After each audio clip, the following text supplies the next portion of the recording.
حضرت عمر فاروق اعظم رضی اللہ تعالیٰ عنہ کے زمانے میں رہتا ہے، شراب پیتا ہے، جھوٹ بولتا ہے، لیکن مسلمان ہے، چھپ چھپ کر کے شراب نوشی کرتا ہے۔ حضرت عمر رضی اللہ تعالیٰ نے ایک دن اس کو کیا دیکھا؟ کپڑے کے نیچے بوتل چھپا کر کے لیتے جاتے ہوئے دیکھا۔ حضرت عمر رضی اللہ تعالیٰ عنہ نے کہا کیا ہے اس بوتل کے اندر، کیا چھپا کر لے کر کے جا رہے ہو؟ اب دل کے اندر یہ بات پیدا ہوئی کہ عمر فاروق اعظم ہے اور شراب اللہ تبارک و تعالیٰ نے ہمارے اوپر حرام کر دی ہے، پہلے جائز تھی بعد میں حرام کر دی گئی ہے، اس کے باوجود میں شراب پی رہا ہوں اور شراب چھپا کر کے لے کر کے جا رہا ہوں۔ حضرت عمر رضی اللہ تعالیٰ عنہ کو اگر یہ بات معلوم ہو گئی اور 4 لوگ جان جائیں گے تو میرا کیا ہوگا؟ دل ہی دل میں اس شخص نے اللہ تبارک و تعالیٰ کی بارگاہ میں دعا کی، اے پروردگار عالم، میں سچے دل سے توبہ کرتا ہوں، آج عمر کے سامنے شرمندہ ہونے سے مجھ کو بچا، شرمندہ ہونے سے بچا لے، میں توبہ کرتا ہوں، آج کے بعد انشاءاللہ تعالی دوبارہ شراب کو ہاتھ نہیں لگاؤں گا۔ واقعات آپ نے سن رکھے ہیں، لیکن جو چیز یہاں سے سبق ہمیں مل رہی اس کو بتلانا مقصد ہے۔ آپ نے سنا تو حضرت عمر رضی اللہ تعالیٰ نے کہا اچھا ٹھیک ہے دکھلاؤ کیا ہے اس کے اندر، اس نے کہا اس کے اندر سرکہ ہے۔ حضرت عمر نے کہا بوتل دکھاؤ، کھول کر کے جب آپ نے دیکھا تو اس کے اندر سرکہ۔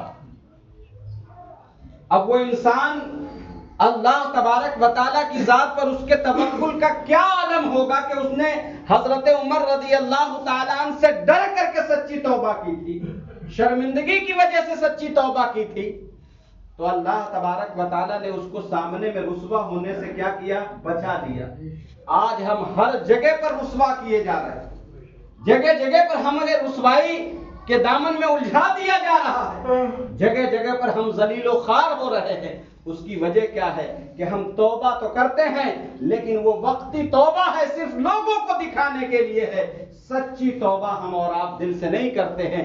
جس دن ہم سچی توبہ کر لیں گے تو یاد رکھیے جب پروردگار عالم شراب کو سچی توبہ کرنے کے بدلے میں سرکے میں تبدیل کر دیتا ہے تو اللہ ہمارے اعمال کو اچھے اعمال میں تبدیل کر دیتا ہے۔ بس شرط یہ ہے کہ سچے، اب اچھے لوگوں کی صحبت میں رہنے سے یہ فائدہ ہوتا ہے کہ برا انسان بھی ہے تو اچھا ہو جاتا ہے، لیکن ہم اور آپ 24 گھنٹے بلکہ سال کے 365 دن جمعے میں صرف گھنٹہ آدھا گھنٹہ کے لیے مسجد حاضر ہوتے ہیں، وہ بھی کبھی خطبے میں آتے ہیں کبھی خطبے کے بعد آتے ہیں، اس کے بعد ہم لوگ کیسے لوگوں کی صحبت میں رہتے ہیں؟ تو ظاہر سی بات ہے جیسے لوگوں کے بیچ میں ہم اپنے وقت کو بتائیں گے، اللہ تبارک و تعالیٰ کے بندوں میرے آقا نے یہی تو فرمایا ہے کہ جو جیسے لوگوں کی صحبت میں رہے گا وہ انسان ایسے ہی لوگوں میں ڈلتا ہوا چلا جائے گا۔ تو ہماری اور آپ کی ذمہ داری ہے بلکہ آپ یہ سوچیں اور سوچے نہیں بلکہ غور و تفکر کریں۔ اللہ کے رسول صلی اللہ علیہ وسلم نے فرمایا کہ جو انسان گزشتہ زندگی کو لے کر کے، گزشتہ زندگی یعنی کہ جو 40 سال کی زندگی گزر گئی، 10 سال کی زندگی گزر گئی، 20 سال کی زندگی گزر گئی، جتنی بھی زندگی اللہ تبارک و تعالیٰ نے دی جو اب تک گزر گئی، گناہ میں جھوٹ بولتے ہوئے، بدکاری کرتے ہوئے، لوگوں کو دھوکہ دیتے ہوئے جو زندگی گزر گئی، اللہ کے رسول نے فرمایا ایک انسان تھوڑی دیر کے لیے بیٹھ کر کے پچھلی زندگی کے بارے میں سوچے کہ میں نے کیا کیا ہے، نادم ہو جائے، تو اللہ کے رسول نے فرمایا سال بھر عبادت کرنے سے بہتر ہے کہ پچھلی زندگی کے بارے میں 1 منٹ کے لیے سوچ لیا جائے کہ ہم نے کیا کیا ہے، آگے ہونا کیا ہے۔ اللہ کے بندو آگے جو ہونا ہے اللہ تبارک و تعالیٰ نے فرما دیا، قرآن میں کھول کر کے ہر چیز کو بیان فرمایا ہے۔